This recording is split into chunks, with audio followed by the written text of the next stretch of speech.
nightmare.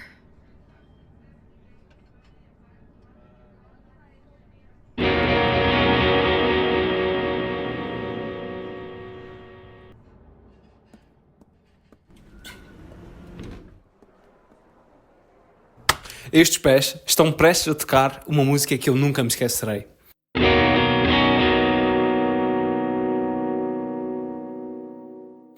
Composta por Akira Yamaoka para a trilha sonora de Silent Hill 3 em 2003, o terceiro jogo da minha franquia de terror favorita. É a primeira introdução que temos ao landscape musical do jogo, excluindo Frollo from Dream, que toca no menu principal, e You're Not Here, que serve de cutscene inicial como nós todos vemos naquelas intros da Netflix.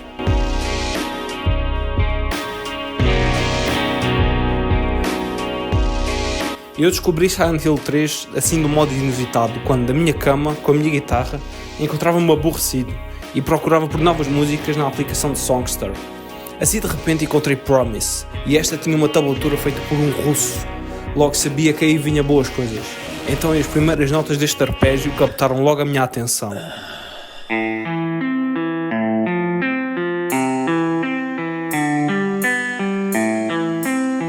E a partir desse momento comecei a ouvir mais regularmente essa canção instrumental. Tinha um hábito já de ouvir instrumentais, com um fascínio pela trilha sonora de Undertale e jogos do Sonic, como também um lugar especial no coração para as peças que tocam no A de Salvar o Jogo na franquia Resident Evil.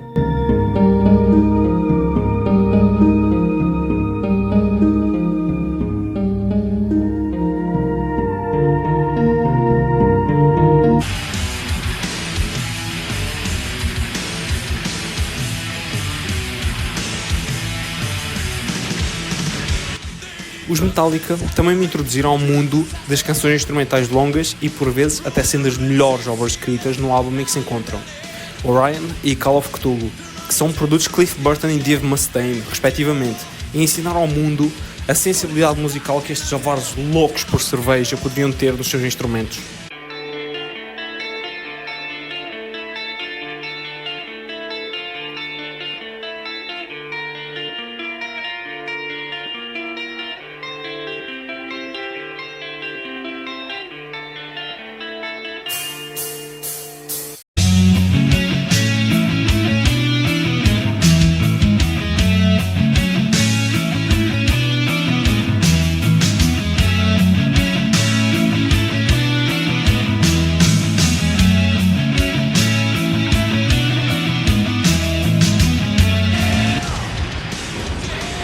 Curiosamente, os Metallica são uma das principais inspirações do nosso puto Akira Yamaoka, como revelado em entrevistas, especialmente o álbum And Justice for All.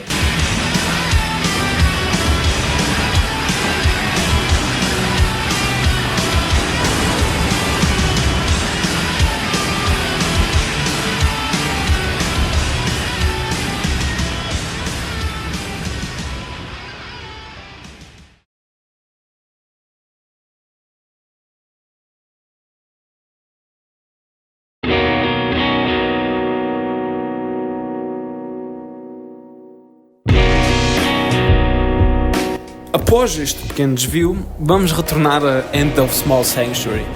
Esta sempre se destacou imenso na trilha sonora de Silent Hill 3, talvez sendo a música mais suave do jogo ou até da saga inteira. Tem assim um batimento lento, uma sonoridade aquática, repetições melódicas constantes que nunca enjoam e acima de tudo guitarras. Em breve exploraremos todas as linhas de guitarra existentes nesta curta música, que nem chega aos 2 minutos de duração.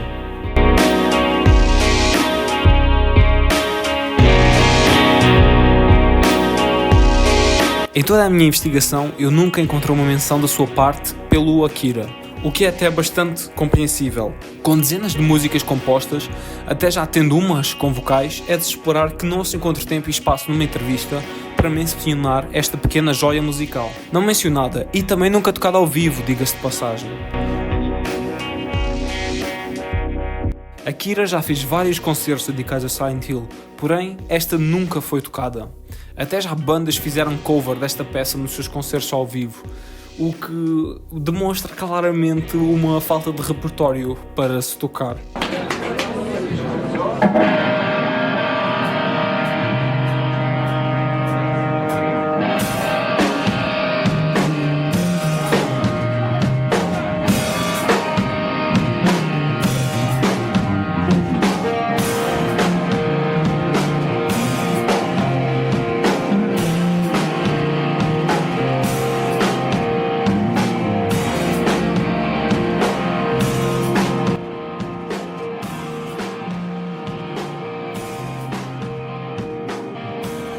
Sentimentos de paz e tranquilidade, a flutuar no mar de ondas mornas com o céu alaranjado. É assim que a música me faz sentir. Outras pessoas a descreveram como feliz e melancólica ou a põem como um alarme, que é como quem diz a forma mais rápida de fazeres alguém odiar uma canção. E ela é atmosférica também e tem um senso de calma antes da tempestade. Este último ponto é reforçado pelo próprio título, Fim do Pequeno Santuário. A tranquilidade terminou e este é o último momento antes da saída para todo o inferno que estará prestes a se desenrolar.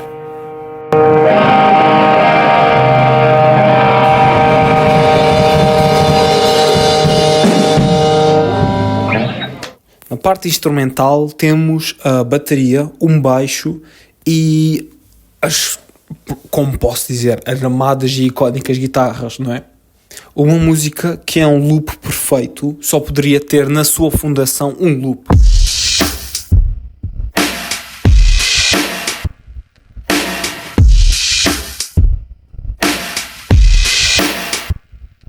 Sim, a bateria que ouvimos já é um loop, originou-se apenas um ano antes da criação de Silent Hill 3, e é importante notar que o desenvolvimento do jogo durou apenas 9 meses. Este drum loop faz parte de um sample CD, que é um disco com vários loops de bateria ou entre instrumentos, de modo a serem usados livremente em composições próprias. O Akira já faz, na verdade, vários usos de loops e, portanto, não é uma surpresa que esta música tenha um deles. O CD em questão tem 180 diferentes partes de bateria e tem o título de BT Breaks from the New School, sendo o artista responsável o BT, e estes foram alguns dos mais interessantes que eu encontrei.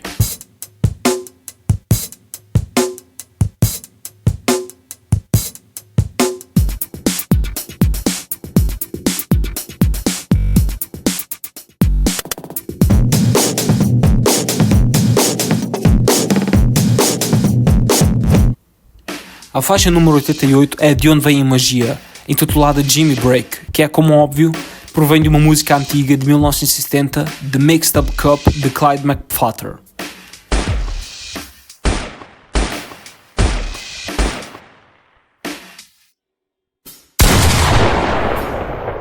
O baixo é uma parte fácil de ignorar nesta canção, sendo presumidamente tocado por Akira.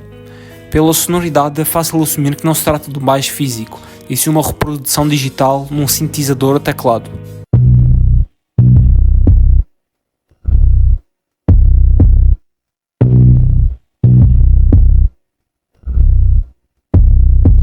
Não está muito aprofundado, mas se o retirarmos, parte da essência de todo este clima musical também vai embora.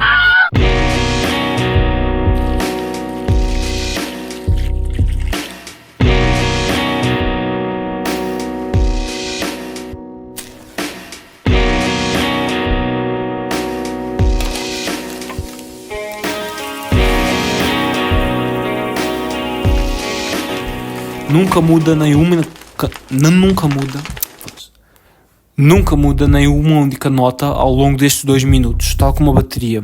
São dois irmãos muito semelhantes que se complementam perfeitamente.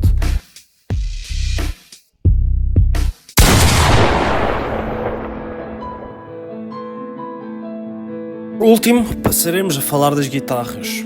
A música, e vamos dividi-la agora em 5 partes.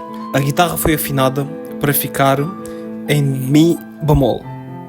Ou seja, o que isto significa é que todas as cordas desceram um semitom. Vou mostrar em isolado como soaria todas estas peças de guitarra.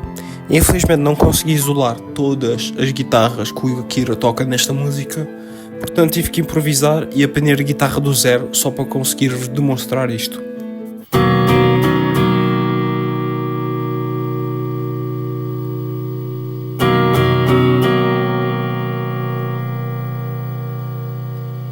Esta guitarra está a tocar, nestes primeiros 4 compassos, um Dó com nona, mas sendo que a guitarra está afinada para baixo, na verdade está a tocar um Si.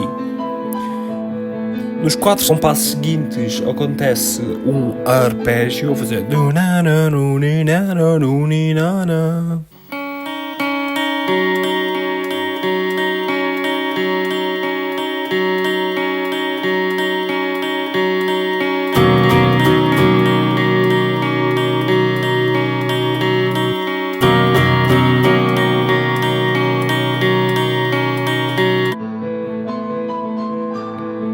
Nesta terceira parte é onde fica tudo muito interessante. É onde a música fica mais complexa, com 4 partes sendo tocadas ao mesmo tempo, mesmo que por breves momentos. Temos a guitarra seca, o arpejio já mencionado e surgem 2 novos elementos.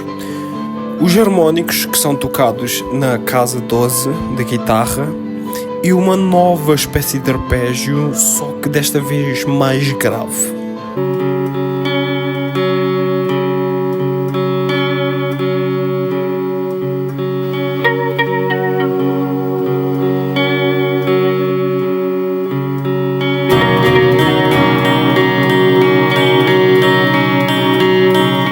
Esta parte complexa fica por cerca de 6 compassos, na verdade ficam mesmo 6 compassos, e os próximos 5 compassos seguintes também são uma mistura de harmónicos com guitarra seca.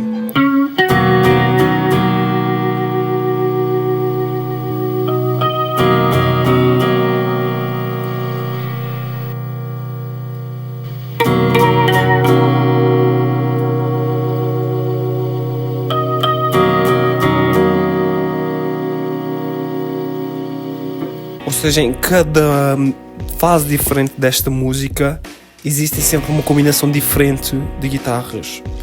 E por último temos, como mais importante, e aquela que nós gostamos mesmo de acabar o vídeo,